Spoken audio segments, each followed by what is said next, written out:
Capricorn, hi! Welcome to Mystic Queen PH.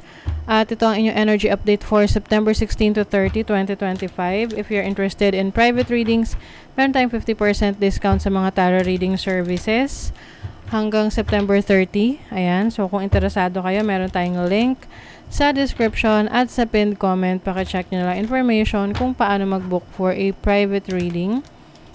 And please subscribe to our channel to show your support. Like, share this video at comment na rin kayo kung kayo naka-resonate. Paalala lang, ang reading na to ay general reading. So, maaari kayo makarelate, maaring hindi. Just take what resonates. Okay, Capricorn. What's the energy update? September 16 to 30, 2025. Capricorn. Overall energy, challenge, opportunity, blessing. Wow. Love that. Okay, bottom of the deck is the Three of Wands. It's expansion. Okay, so Three of Wands is about exploration, improvement, growth. So ngayong September 16 to 30, you will see improvement in your life. May growth. May growth sa career mo, sa business mo.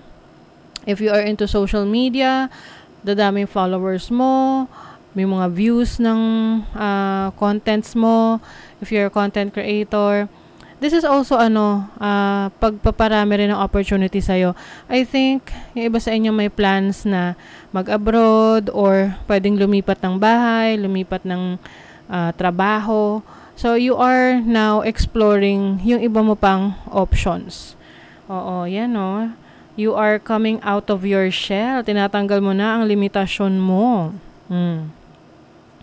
And then the Wheel of Fortune is about change. Shift, energy shift yan for you. So, pwedeng change ng direction. You have Temperance. Ayan, Temperance is about your pwede rin itong healing. So, you are healing from your past experiences. Kung nagkaroon ka ng mga challenges, alam nyo naman, ang mga Capricorn, hindi yan nawawala ng challenges.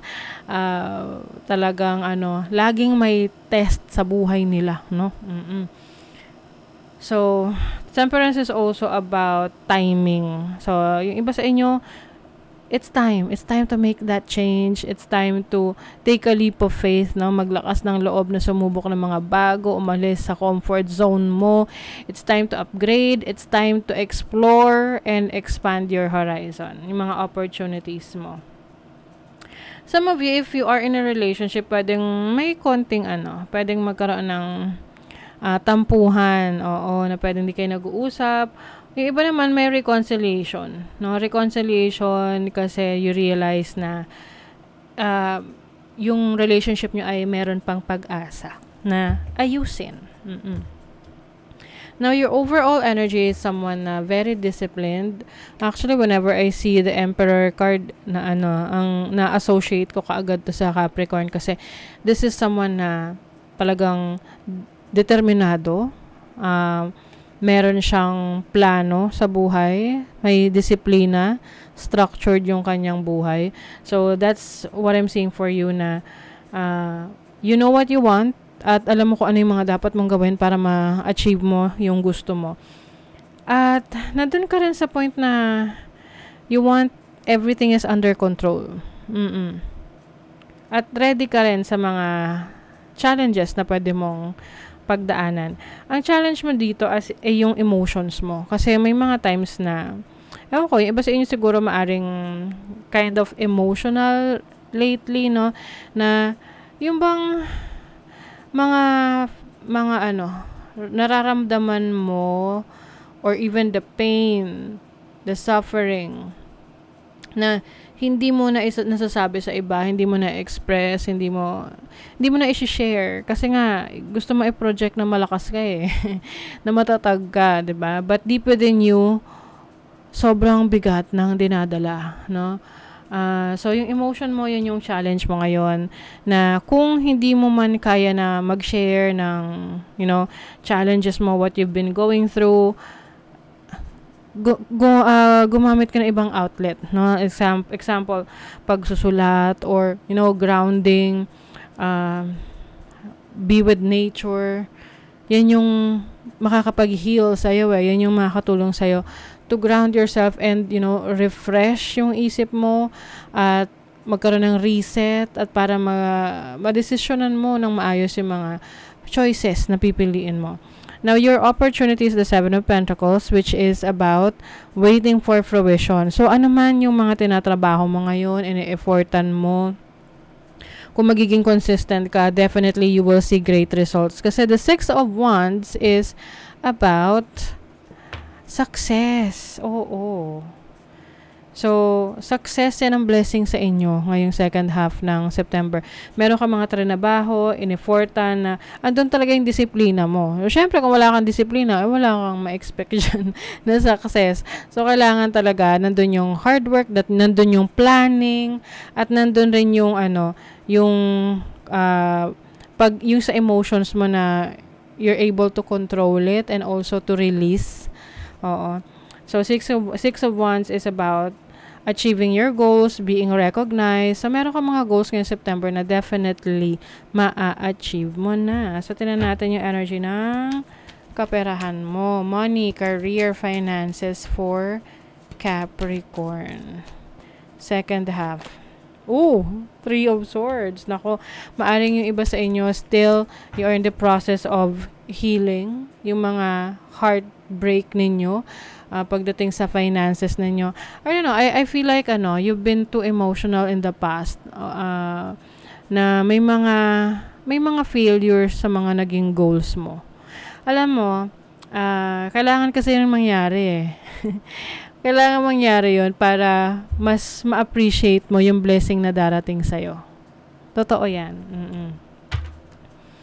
And may mga bagay rin kasi na sinasarili lang ng mga Capricorn.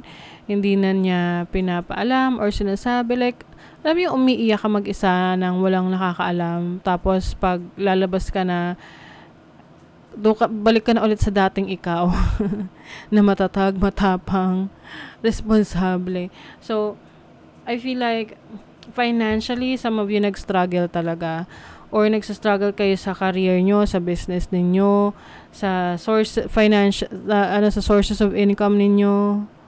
That's why yan yung nagiging challenge sa inyo, yung emotions ninyo. But actually, when you, yung bang tipong i-rewire mo yung isip mo na, ito, i-reprogram mo na, dapat disiplinado ka, huwag ka magpadala sa iyong emosyon, or huwag mong hayaan na,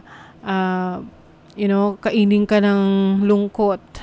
At mag-focus ka doon sa goal mo, definitely you will achieve that success, no? Now, let's see your love life. You have the King of Swords. Pagdating sa love life, yung iba, if you're single, hindi yun yung priority mo. Or maaring wala ka talagang interest doon. If you are in a relationship, I think, cautious ka rin sa person mo. Kumbaga, pinagmamasdan mo siya or ang tawag nito, hindi lang inoobserbahan mo yung galaw niya. If itong person ba na to ay karapat-dapat na samahan mo or maging partner mo. Kumbaga, kinikilatis mo talaga siya. Kung may patutunguhan ba yung relationship ninyo. You have Sage. Alam nyo, Capricorn, kailangan ninyong mag-detoxify, no? Pwedeng physically detoxify yung mga kinakain ninyo. Try to eat more healthier food and also, magpapawis kasi 'di ba, yan yung way ng body natin na makapag-release ng toxins sa pamamagitan ng pagpapawis. Ayan. And also, pwedeng spiritually rin to na pag-cleanse ng energy ng space mo. Para, maaring may mga nakakasalamuha ka, nakakasama ka, or naiisip ka na nagka-cloud ng iyong parang kumbaga inaapektuhan yung concentration mo. Kaya hindi ka makapag-isip ng maayos, hindi ka makapag-desisyon ng maayos, at hindi ka makapagtrabaho ng maayos. So, it's time to cleanse that energy. You also have a thunderbolt. So, this is fresh ideas. Maaring magkakaroon ka ng mga bagong ideas, creative ideas, na kung saan magagamit mo para sa bagong simula or bagong oportunidad na ikaw mismo yung magbubukas para sa sarili mo. Ayan. Ayan yung magbibigay sa'yo ng success. Ayan, spark of curiosity, spiritual awakening. It's time. It's time to awaken and realize your priorities. Oo, 'di ba? Recognition. Meron, ewan ko ha, yung iba sa inyo maaring kayo ay aakyat sa entablado para i-admire, i-recognize, or yung bang tipong ikaw yung center of attention, yung second half ng September. And, ano yan, mas maraming opportunity na maibibigay sa'yo. Dahil, nasa iyo yung attention. Nasa iyo yung spotlight. Oh my God, Capricorn, magbunyi. One of the best cards dito sa oracle cards na to. Midas touch. Things are working out in your favor. Oh, claim it. Amen. Diyos ko, Lord, thank you. In what ways are you abundant right now? Ayan. So, itong Midas touch energy na to, ibig sabihin yan kung ano yung hawakan mo, ito ay, or isang sitwasyon na pasukin mo, ito ay nagiging abundant, sineswerte, 'di ba? So, pay attention to this kasi ito yung magiging panggagalingan ng inspiration mo. Oo. Yung mga hawakan mo, it turns into gold. Ayan. So, sabi rito, in what ways you are abundant right now? Ano ba yung, when we say abundance, hindi lang yan sa material na bagay. Pwede rin yan sa ideas. You are abundant with ideas. Now, ngayon, yung ideas na yon, paano mo to, how will you make these ideas come into life? Paano mo to ma-deliver into reality? 'Di ba? You have, Taurus energy. Third house, Neptune. Neptune, ideas yan. Ito yung imagination mo. And Taurus is about practicality. So, turn your imagination into something practical na magdadala ng kaperahan, ng resources. Taurus rules money, rules abundance. And the third house is about communication, networking.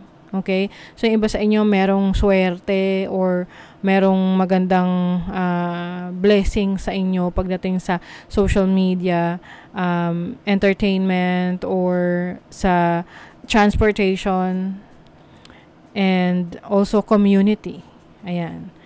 So, that is your reading, Capricorn. Thank you so much. See you again.